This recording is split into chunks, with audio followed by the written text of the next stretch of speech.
Comunidad Cristiana El Shaddai presenta su programa Maná del Cielo. Maná del Cielo. Con el pastor Salvador Barahona. Gracias, Señor, por tus misericordias. Y ser partícipe del sacrificio de la crucifixión que Jesús tuvo. Ellos, al escuchar eso, parece que como que se les quedó impregnado en el corazón, en su mente. Fueron tocados por lo que el apóstol Pedro les estaba diciendo.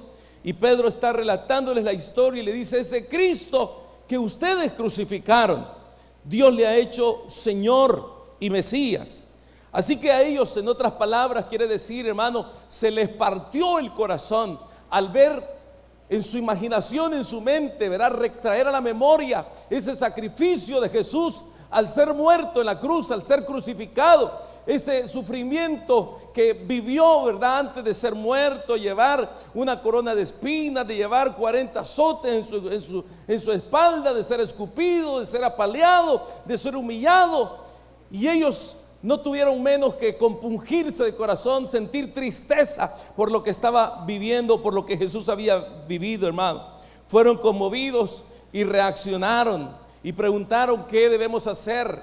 ¿Sabe qué, hermano?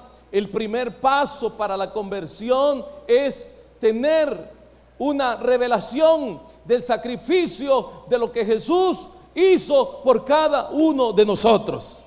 Ese es el primer paso para convertirse. Uno realmente se convierte cuando tiene una experiencia de tener una revelación de lo que Jesús hizo por nosotros en la cruz.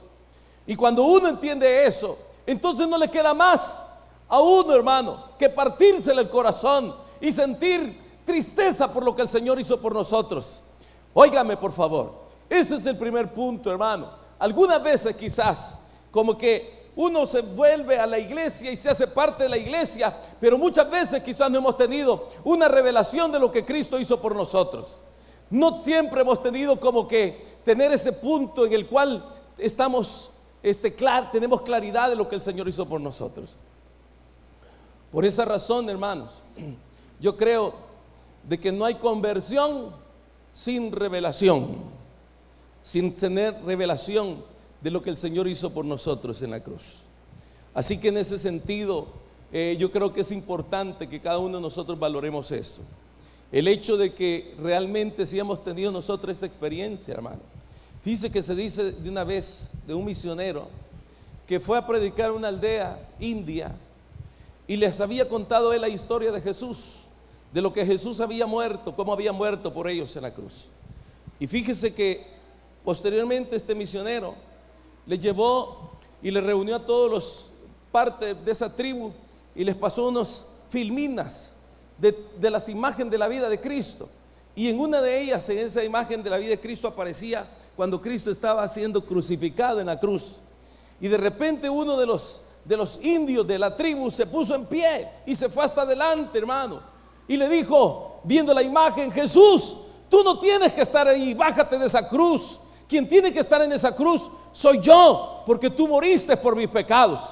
Fue tanta la imagen que aquel hombre tuvo, hermano, de ver, de reconocer el sacrificio que el Señor había hecho por su vida, que en ese momento a él le fue revelado lo que el Señor hizo por él en la cruz.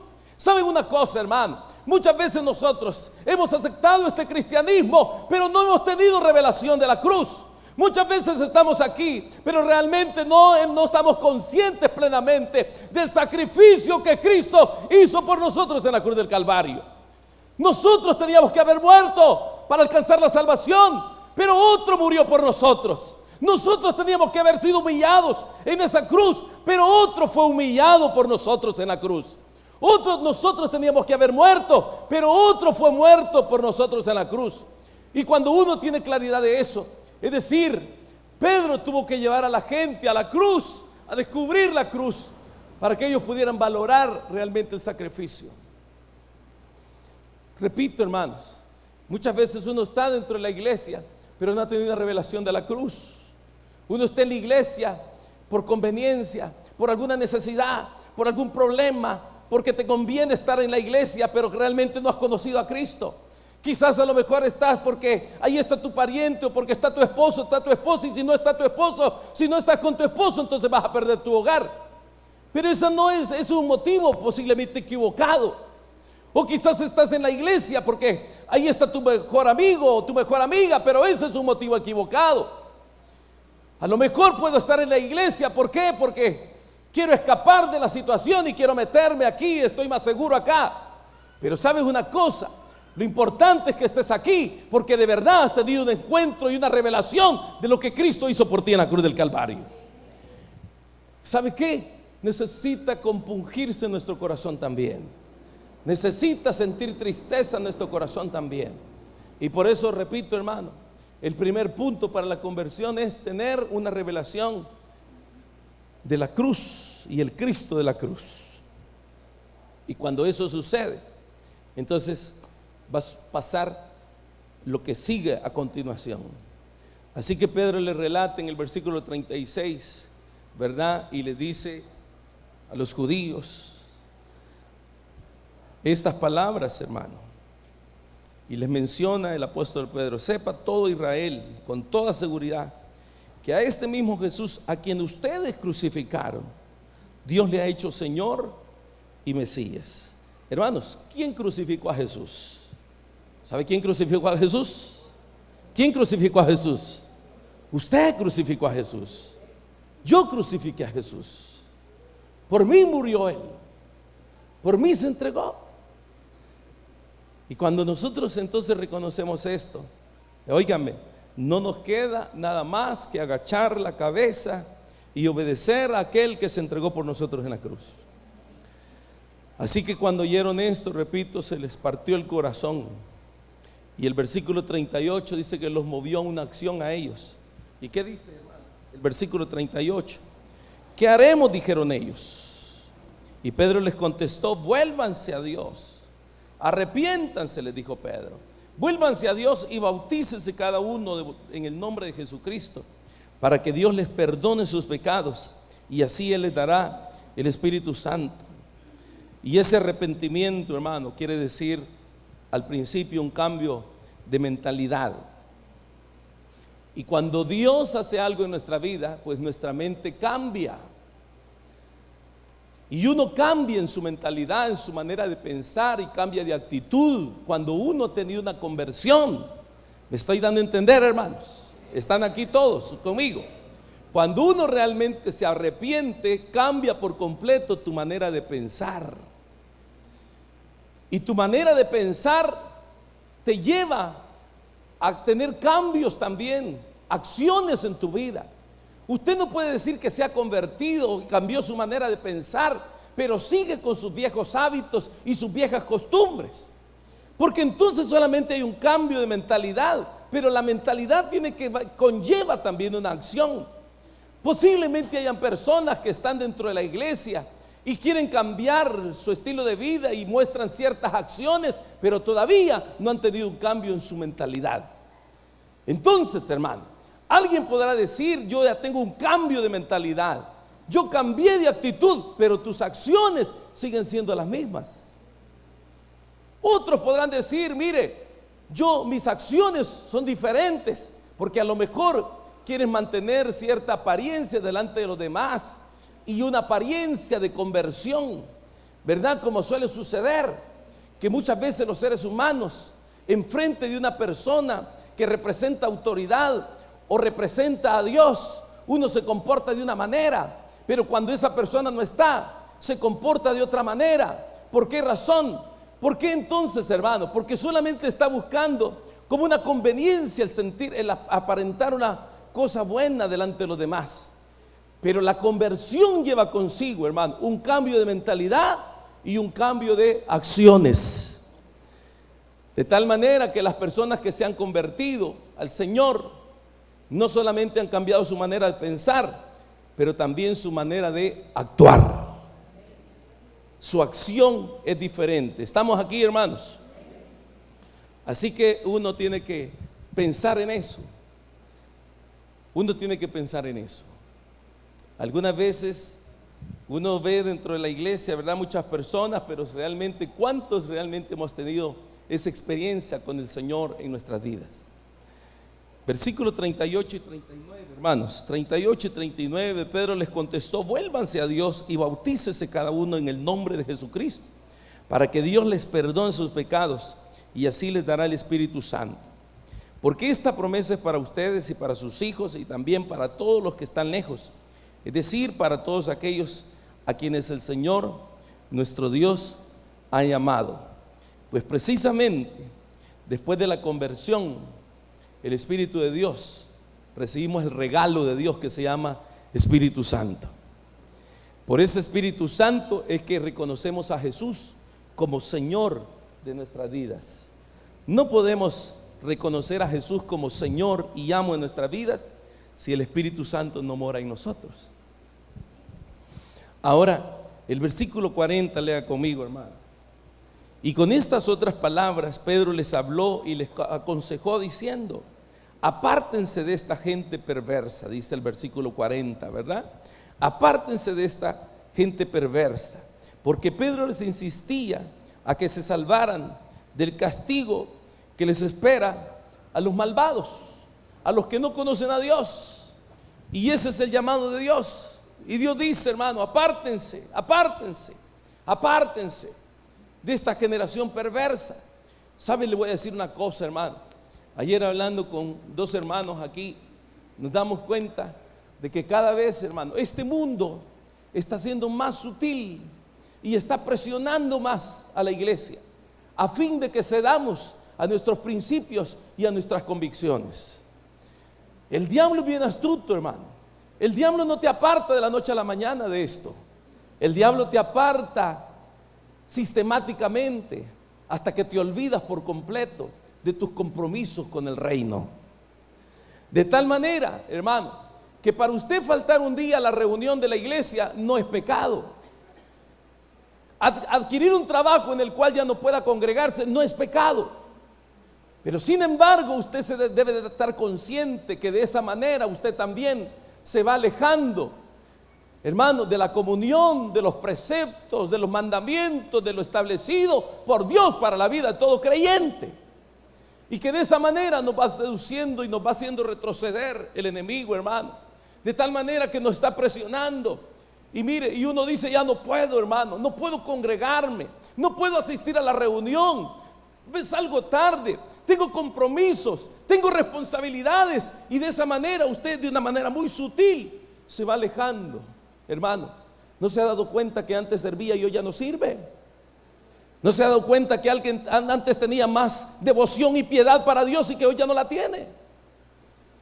¿No se ha dado cuenta que ha ido perdiendo terreno y el enemigo ha venido ganándole terreno a usted de una manera muy sutil, de una manera muy sistemática, de tal manera que no se da cuenta que el enemigo le está ganando el terreno y que tarde o temprano va a venir de una sola vez el golpe del enemigo? Pero ¿sabe qué? Este mundo cada día, y como les decía Pedro a estas personas, sálvense de esta perversa generación, porque vendrá un tiempo, vendrá un día en que Dios ciertamente traerá juicio sobre este mundo, hermano. Traerá juicio sobre estas naciones ateas y anticristianas y antivalores, y muchos, tristemente, que aún dentro de las iglesias van a ir arrastrados por esta corriente del mundo. El mundo no piensa, hermano, que es andar a cierto tipo de vestimenta solamente. El mundo no crea usted que es estar yendo al cine o estar yendo a alguna actividad. No, es mucho más que eso. Son valores, son principios, son paradigmas que entran en nuestra mente y se establecen ahí, que poco a poco nos apartan de Dios. Ahora, eso es lo que el apóstol Pedro está diciendo, hermanos. Y dice: escapen, salgan de este castigo eminente sobre esta tierra. Versículo 41, hermano.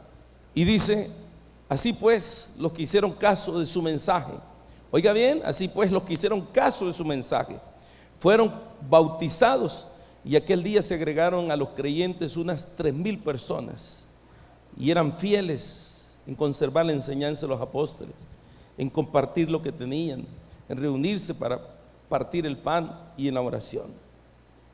Así que producto de aquel mensaje del apóstol Pedro, 3,000 personas se convirtieron. ¿Sabe cuál? Voy a retrocederme un poquito al punto anterior. ¿Sabe cuál es el problema hoy en día? Mucha gente, uno le habla del Señor y dice, sí, la verdad que sí, ¿verdad? Uno necesita acercarse a Dios, sí, la verdad que sí, el infierno, ¿verdad? Yo no quiero ir al infierno, sí, el cielo, qué bueno, bonito va a ser el cielo. Entonces le invito a la iglesia. Ay, fíjese que tiempo es el que no tengo. No tengo tiempo para congregarme, no tengo tiempo para asistir a la iglesia. Todo está muy bonito, pero no tengo tiempo para hacerlo. Y ese como que es parte de la artimaña que el enemigo está usando para que la gente no se salve. La gente está consciente, pero no quiere tomar una decisión. Ahora, el apóstol Pedro, hermanos, les dice entonces a ellos, ¿verdad? Les llama para que se conviertan y dice que 3,000 personas se convirtieron.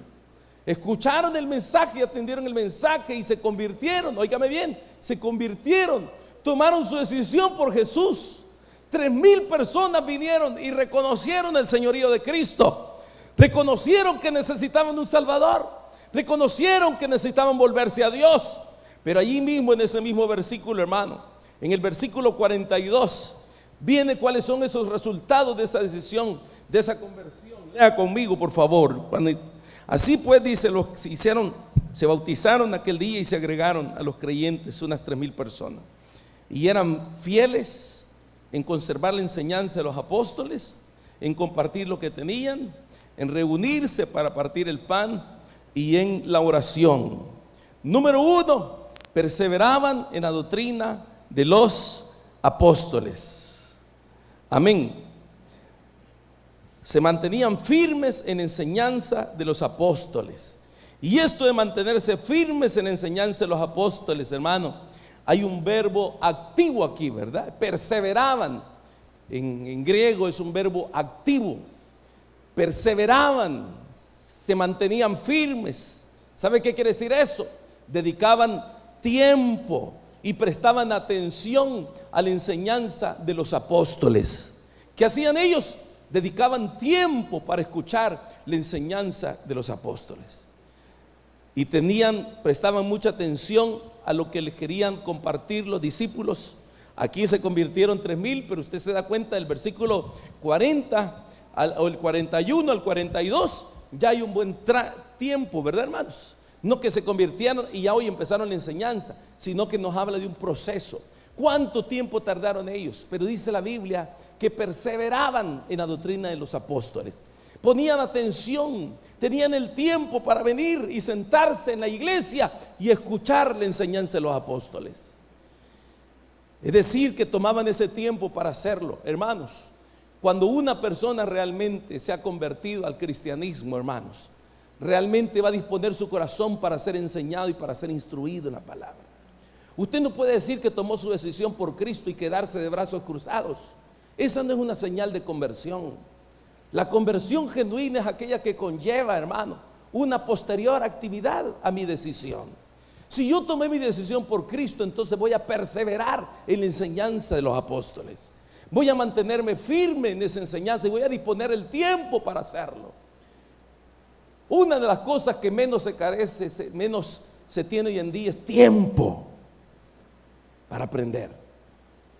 Tiempo para cualquier razón ponemos, hermano. Que estoy enfermo, que tengo que hacer esto, que tengo que cuidar aquí, que tengo que cuidar allá, que tengo que cuidar la casa, que el negocio, que la tienda, que esto, que lo otro, y que aquí, que allá. Pero dice la Biblia que cuando aquellos se convirtieron, perseveraban en la doctrina de los apóstoles.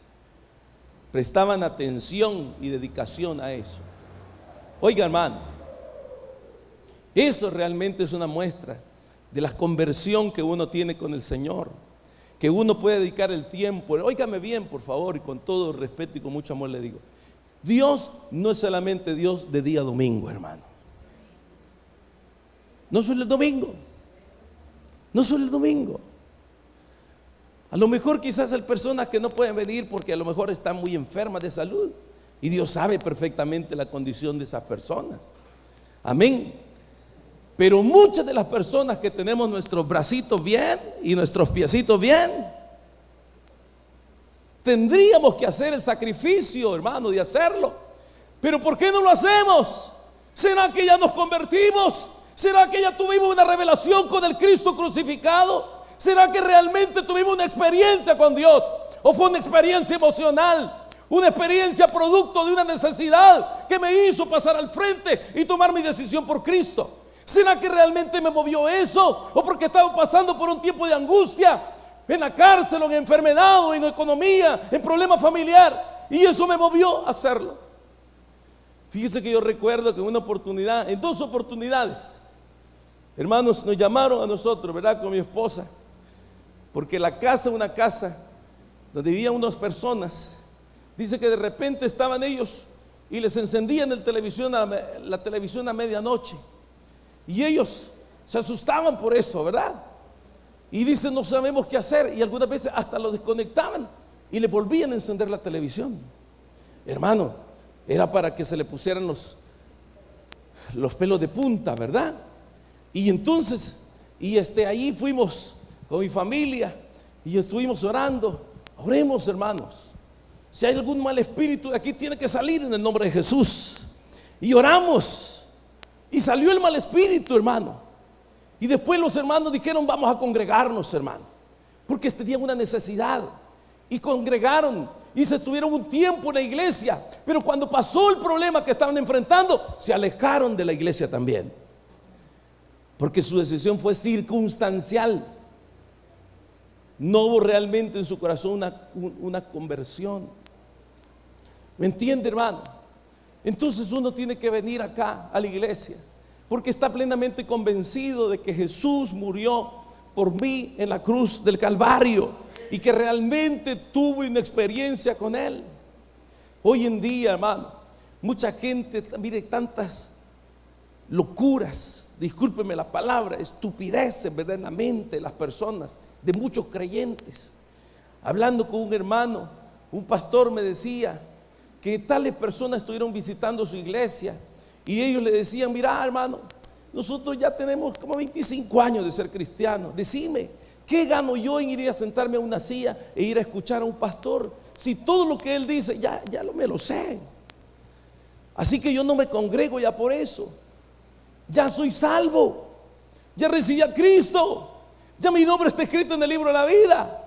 ¿Y qué necesito? ¿Qué más necesito? Vivo en santidad, me guardo. Mucha gente tiene ese concepto que cree que ya crecieron, que ya maduraron, que ya tienen conocimiento. ¿Y para qué invertir otro día para ir a la iglesia? ¿Para qué estar otro día más en la iglesia? Si ya tengo vasto conocimiento para esto. Esa es mentira del diablo, hermano. Es una mentira del enemigo. La Biblia dice, no dejando de congregarnos como algunos tienen por costumbre, y más cuando vean que el día del Señor se acerca. De esa manera uno tiene que tener convicción de esto, hermano.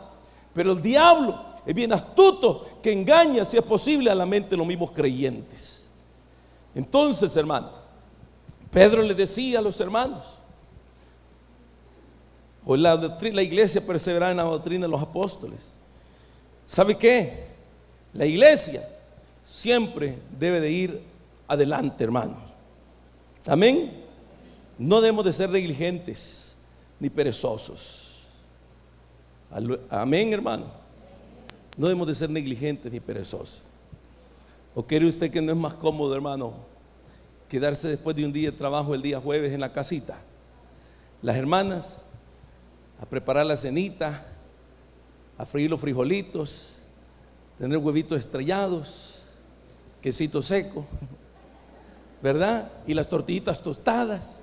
Ya va a venir mi maridito, nos sentamos, compartimos, vemos la televisión, tranquash, tranquilos todos. ¿Verdad que eso es más cómodo, hermano? Eso es más cómodo. Y los hermanos allá están en la iglesia. Oye, ¿tienen culto hoy, hermano, en la iglesia? Sí, allá están los hermanos en la iglesia. Eso es más cómodo. Pero no, la vida cristiana requiere de sacrificio. Sacrificio, hermano. Amén. Si bien es cierto, la salvación la recibimos por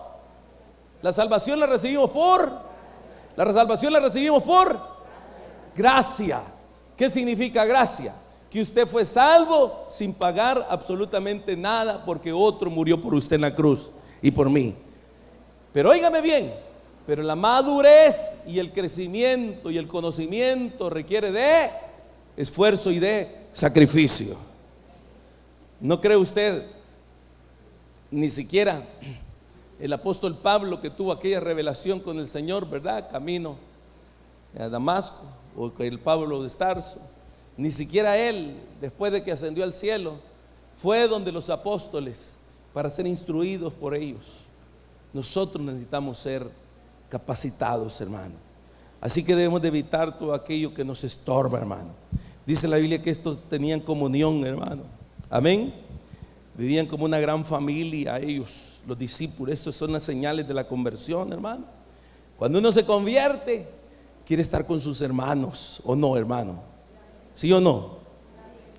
No hay cristianismo de cristianos solitarios.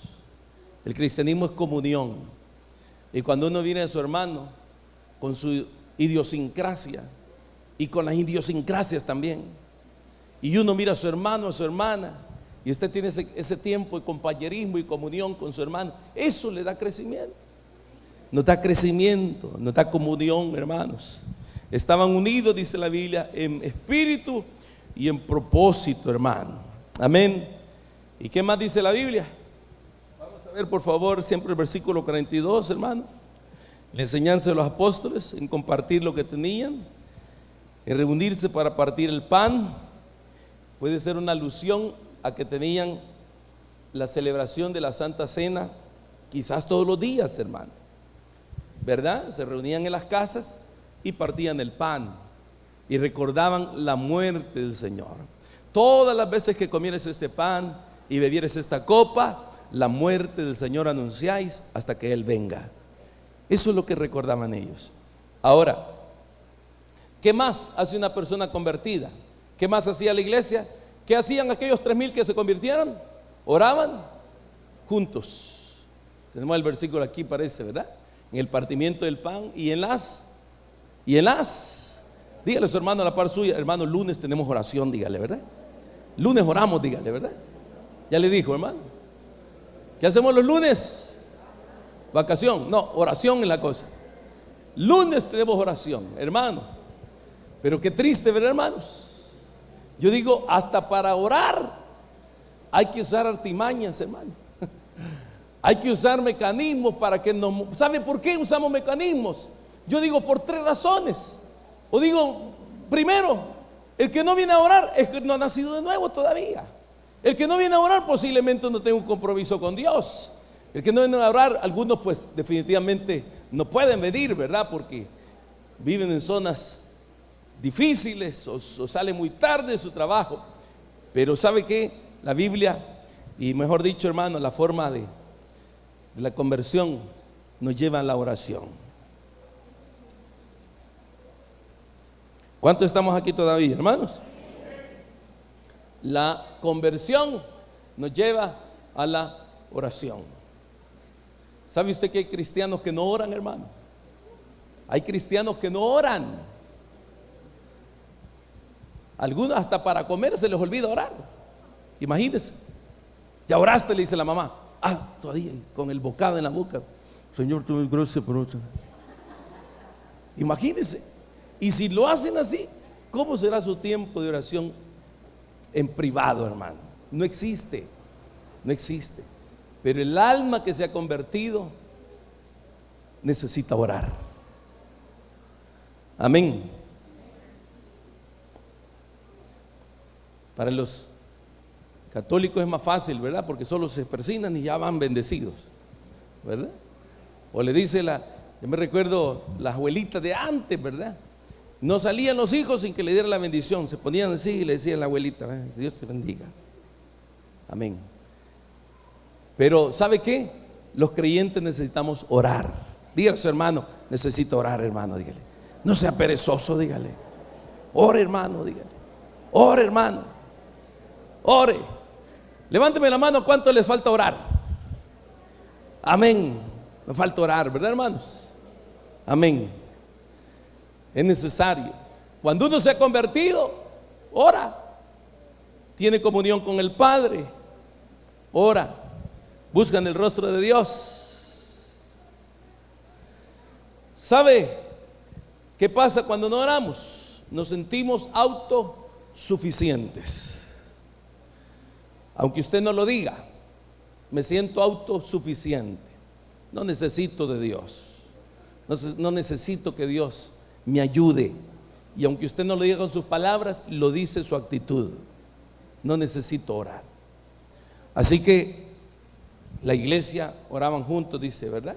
Voy finalizando, hermano, versículo 43. ¿Cómo dice? Bueno, vamos a ver el 42, le dije, ¿verdad? No, el 43. Y todos estaban, ¿qué?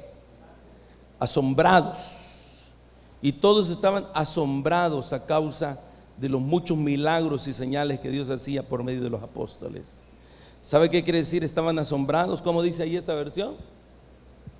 Y sobrevino temor, ¿verdad? Y toda persona tenía temor. ¿Sabe qué quiere decir temor? Quiere decir reverencia. Toda la gente tenía reverencia. Y cuando dice, hermano, y toda persona tenía temor, se está refiriendo a los 3,000, a la iglesia. No se está refiriendo a los de afuera, se está refiriendo a la iglesia. La iglesia tenía reverencia, sobrevino temor a toda persona de la iglesia, hermano. Amén. Y este temor es sinónimo de respeto y de reverencia a Dios. Así que el cristiano, hermano, vive reverentemente porque sabe que Dios siempre está allí, ¿verdad?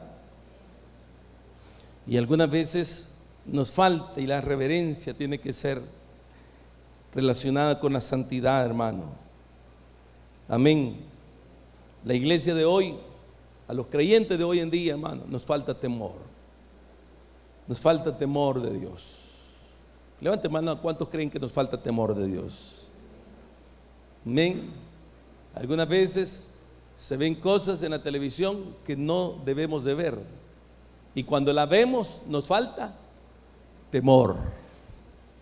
Cuando hacemos cosas indebidas, hermano, y las hacemos, nos falta temor. Nos falta reverencia a Dios, ¿verdad? Y eso es algo que debemos de valorar y pensar en nosotros. Óigame bien, cuando una persona se ha convertido al Señor, hermano, vive un estilo de vida diferente. ¿Verdad que todos hemos tentado? Levánteme la mano, ¿cuántos son tentados, hermano? ¿Cuánto le llega la tentación, hermanos? Amén, ¿verdad que sí nos llega la tentación a todos? Mientras estemos en este depósito de carne, siempre nos va a llegar la tentación. De cualquier índole, hermano. Económica, sexual, de poder, etcétera, ¿verdad? A todo nos llega, amén. Pero cuando uno aprende a vivir en reverencia, ¿verdad? Entonces definitivamente Dios nos ayuda a mantenernos firmes, hermano. Por eso dice la Escritura, el que está firme, mire que no caiga. Entonces, cuando uno realmente, hermanos, es esto, uno aprende, ¿verdad? Y uno se convierte y aprende a ser reverente delante de Dios y delante de las personas. Así que, hermanos, Dios espera, ¿verdad?, que cada uno de nosotros actuemos de esta manera, ¿verdad? Y que podamos mantener lo que Dios quiere que tengamos en nuestra vida. Finalizo nomás con los últimos versículos, hermano. Dice así el versículo 44: y todos los que creían estaban muy unidos y compartían sus bienes entre sí, vendían sus propiedades y todo lo que tenían y repartían el dinero según la necesidad de cada uno. Amén. Era una iglesia solidaria, ¿verdad?, que velaban unos por otros, por las necesidades unos por otros. Y dice el versículo 46: y todos los días se reunían en el templo y en las casas, y partían el pan y comían juntos con alegría y sencillez de corazón. Perseveraban cada día, dice la Biblia, y se reunían en las casas. Solo voy a finalizar con esto, mi hermano. La iglesia salvadoreña cada día se va asemejando más a la iglesia norteamericana. Fíjese que la iglesia norteamericana el día domingo están llenas, hermano. Y entre semanas quizás ni el 10% de la gente llega.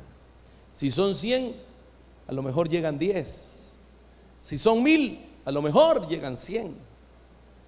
¿Por qué razón?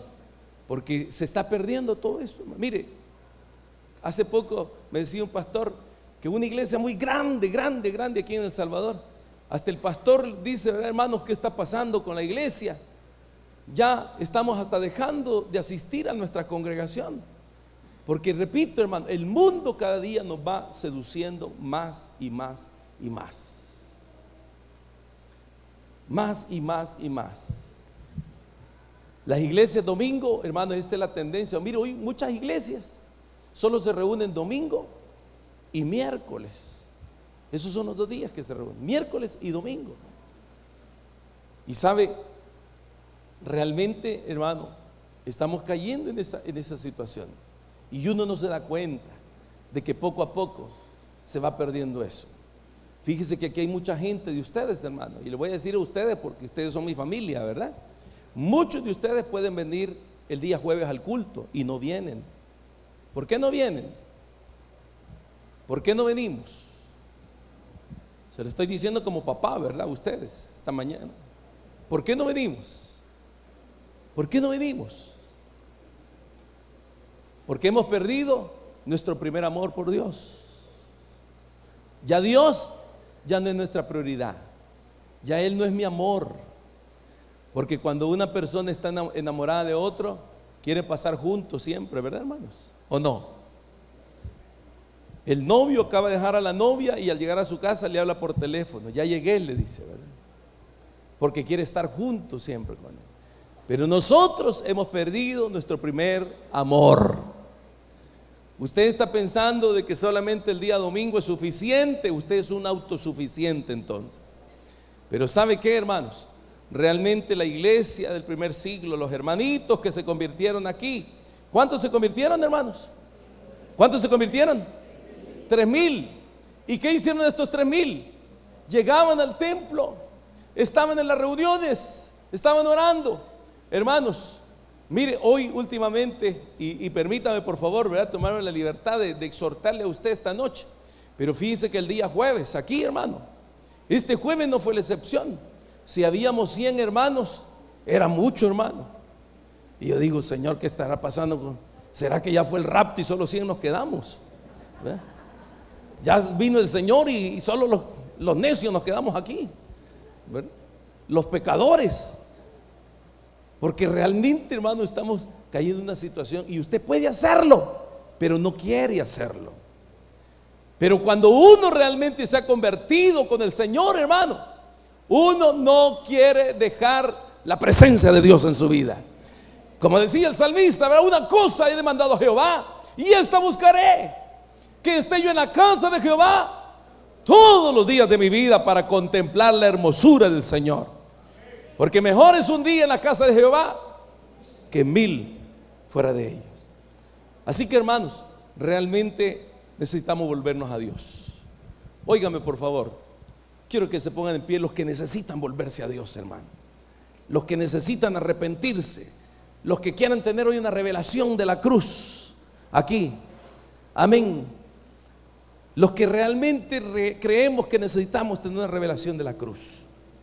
Hermano, ese cristianismo que estás llevando, ese no es el cristianismo que Dios demanda de ti. Y tú lo sabes perfectamente. Usted cree que está llevando ese cristianismo a su manera. Vívalo a su manera. Pero ese no es el cristianismo de Dios. El cristianismo que Dios nos ha mostrado, hermano, se encuentra en este libro santo. Aquí está el cristianismo que Dios quiere que vivamos. No es su propio cristianismo, no es el suyo. El suyo es basura, el mío es basura. El de Dios es el que vale, hermano. Ese es el cristianismo que tenemos que vivir. Dejémonos ya, hermano, de tanta indiferencia para con Dios.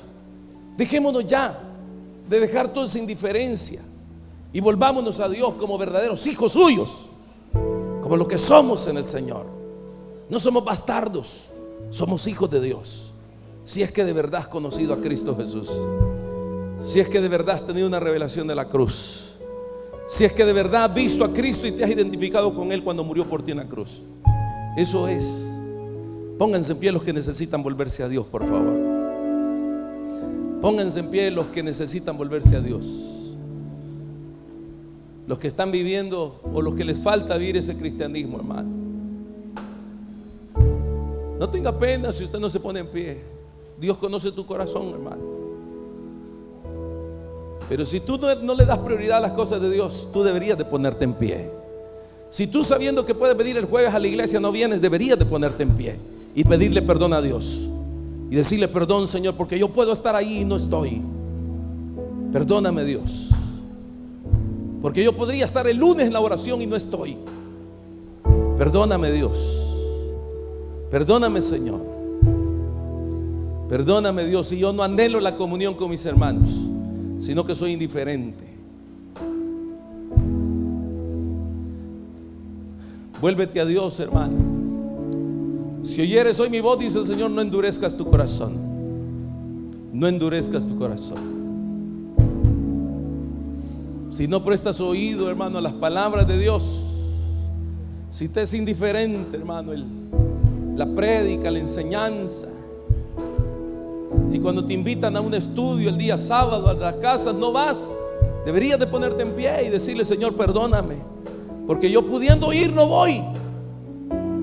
Pudiendo estar en una casa el día sábado con mis hermanos, compartiendo la palabra y compartiendo tu espíritu, no voy. Perdóname. En el nombre de Jesús. En el nombre de Jesús. Ayúdanos, Señor, por favor, en tu nombre glorioso. Ayúdanos, por favor, en el nombre de Jesús. ¿Sabes qué, hermano? Tú que vives esclavo de tu trabajo, ¿sabes qué? Si tú crees, Dios te puede dar un trabajo en el cual le puedas servir a Dios con libertad. Bendito Dios, aquellos que tienen un trabajo, hermano, que salen a las 4, que salen a las 5, que salen a las 6 de la tarde y que no trabajan el domingo. Benditos.